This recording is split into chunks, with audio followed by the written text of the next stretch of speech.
महात्मा ज्योतिरावजी फुले, त्याचप्रमाणे सावित्रीबाई फुले आणि या ठिकाणी प्रतिमेच्या रूपात विराजमान असलेले सर्व महापुरुषांना मी वंदन करतो।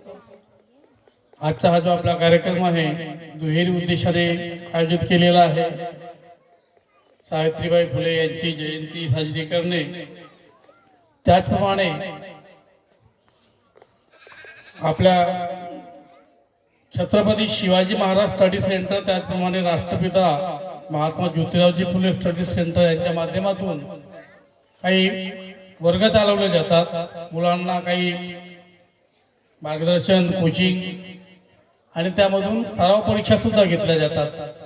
मागच्या वर्षापासून हा उपक्रम यांनी सुरू केलेला आहे। अत्यंत सुंदर आणि उपयुक्त असा हा उपक्रम आहे। सराव, कोणत्याही गोष्टीचा सराव अत्यंत आवश्यक आहे। इंग्रजीमध्ये एक विचार आहे, प्रॅक्टिस मेक्स मॅन परफेक्ट। म्हणजे सरावामुळे माणूस हा, आपण त्या गोष्टीमध्ये ज्या गोष्टीचा सराव करतो त्या गोष्टीमध्ये आपल्याला काय म्हणतो आपण मास्टरी प्राप्त होते, आपण त्या कामामध्ये पारंगत होतो। याही गोष्टीचा तुम्ही सराव करत असाल।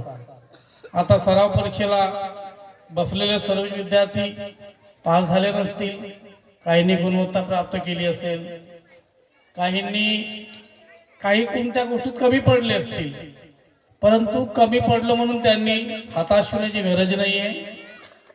त्यांनी आपले प्रयत्न सुरू ठेवावे। एकदा आपण कुणा एखाद्या विषयात कमी पडलो म्हणजे आपल्याला काही येतच नाही असा त्याचा अर्थ होत नाही।